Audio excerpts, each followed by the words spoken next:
یا پھر اس طرح کیجئے کہ آپ کسی ہسپتال میں چلے جائیں اور اس شخص کو جا کر دیکھیں جسے ایک ایسی مہلک بیماری آن پڑی ہے جو اسے صرف چند دن کی مہلت دے رہی ہے۔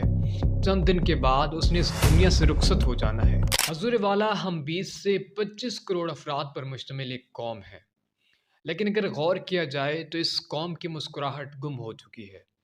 حضور والا، میں سارا دن ڈھونڈتا رہتا ہوں کہ کوئی ہنستا مسکراتا، کوئی حشاش بشاش یا پر اعتماد پر اطمینان چہرہ دیکھنے کو ملے۔ میں بڑی بڑی گاڑیوں والوں کو دیکھتا ہوں، لیکن مجھے ان کے چہرے پہ خوشی نظر نہیں آتی۔ میں بڑے بڑے کاروباری لوگوں کو دیکھتا ہوں، ان کی آنکھوں میں سکون اور ان کے چہرے پہ مجھے اطمینان نظر نہیں آتا۔ میں دیکھتا ہوں کہ ایک شخص کی اچھی جاب ہے، اس کی بیوی بچے ہیں اور سارے صحت مند ہیں، لیکن وہ مجھے خوش نظر نہیں آتا۔ اور ایک شخص ہے جو اس بات پہ پریشان ہے کہ وہ اولاد کی نعمت سے محروم ہے۔ اس سے ایک بات تو ثابت ہوتی ہے کہ جیب میں پیسے ہونے کے باوجود، اچھی جاب ہونے کے باوجود، بیوی بچے ہونے کے باوجود، اچھی گاڑی ہونے کے باوجود یا بڑے سے بڑے ہوٹل میں کھانا کھانے کے باوجود ہم خوش نہیں ہیں۔ ہم اداس ہیں، پریشان ہیں، مایوس ہیں اور نا امید ہیں۔ کیا آپ کو معلوم ہے کہ 2021 کے اعداد و شمار کے مطابق پاکستان میں 21,000 لوگوں نے خودکشیاں کی ہیں؟ یعنی ہر 1 لاکھ میں سے 8 لوگوں نے خودکشی کی ہے۔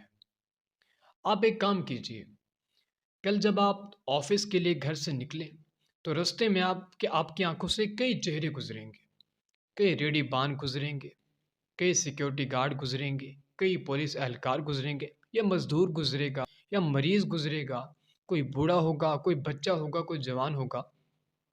آپ اسے ایک مسکراہٹ گفٹ کر دیجیے، آپ اسے اچھے طریقے سے سلام کر لیجیے، آپ محبت کے 2 بول اس سے بول لیجیے اور اس چیز کو اپنے روز کا معمول بنا لیجیے۔ جب بھی آپ وہاں سے گزریں اسی چیز کو دوبارہ رپیٹ کر دیں۔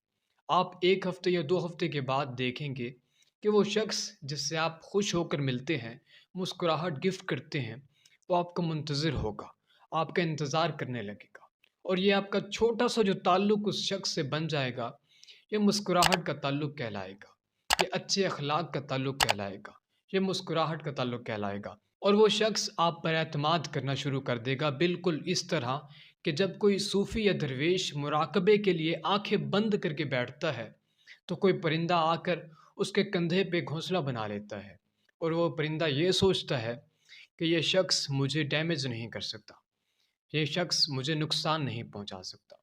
یا پھر اس طرح کیجئے کہ آپ کسی ہسپتال میں چلے جائیں اور اس شخص کو جا کر دیکھیں جسے ایک ایسی مہلک بیماری آن پڑی ہے جو اسے صرف چند دن کی مہلت دے رہی ہے۔